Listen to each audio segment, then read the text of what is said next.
12 अक्टूबर को माता कलीसिया संत विल्फ्रेड का त्यौहार मनाती है। ये इंग्लैंड देश के नॉर्दाम्बिया के रहने वाले थे। ये अपने युग के एक महान व्यक्ति थे। इनकी प्रसिद्धि का कारण यह था कि ये संत पिता का जोरदार समर्थक थे। जब ये बालक थे उसी समय उनकी मां का देहांत हो गया था। इनकी सौतेली मां थी पर उनसे बनती नहीं थी। अतः 14 साल के उम्र में अच्छी परवरिश के ख्याल से नॉर्दम्बिया के राजा के दरबार में चला गया। राज दरबार में रहते हुए अपने आचरण से रानी ईएन फ्लेडा का दिल जीत लिया। इसका परिणाम यह हुआ कि उनके सिफारिश पर एक मठ में 3 साल का अध्ययन करने का अवसर मिला। पुनः रानी की मदद से संत बेनेडिक्ट की संगति में रोम गया।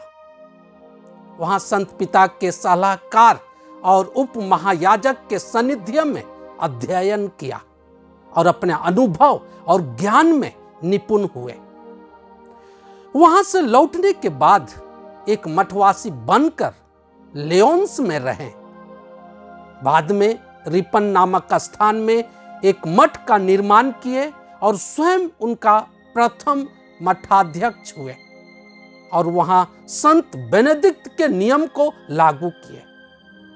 उन्हें पुरोहित बनने की दृढ़ इच्छा थी, इसलिए विवाह करने के अच्छे निमंत्रण को ठुकराकर पुरोहित बने।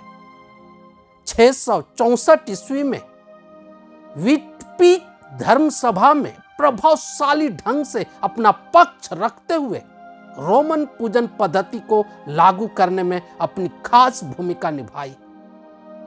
कुछ समय बाद संत विल्फ्रेड यॉर्क के महाधर्माध्यक्ष नियुक्त हुए।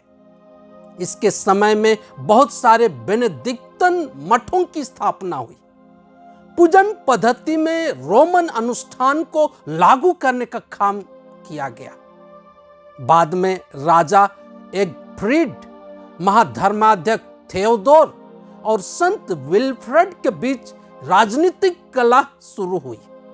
इसी कारण विरोधियों ने धर्म प्रांत को 3 भागों में विभाजित करना चाहा, पर संत विल्फ्रेड रोम चले गए और मामले की जानकारी संत पापा को दी। संत का प्रयास काम किया और संत पिता अगाथो ने संत विल्फ्रेड के पक्ष में निर्णय दिए। लेकिन जब संत विल्फ्रेड वापस हुए तो निर्णय खरीद लेने का आरोप लगाकर उन्हें कैद खाने में डाल दिया गया और बाद में उसे निर्वासन दंड दिया गया। जहां ये निर्वासित हुए वहीं विशेषकर ससेक्स और वेसेक्स में मिशनरी बनकर सुसमाचार का प्रचार का काम किया। इस तरह वे वहां के राजा सहित बहुत गैर ख्रिस्तियों के मन को परिवर्तन किया और लोगों को ख्रिस्तीय प्रेम में बढ़ने के लिए प्रेरित किया। 75 साल के उम्र में इनका निधन हुआ। संत विल्फ्रेड हमेशा कलीसिया के साथ रहे, उससे प्रेम किए और उसी के विकास में अपना पूरा योगदान दिया। ये रिपन इंग्लैंड के संरक्षक संत माने जाते हैं।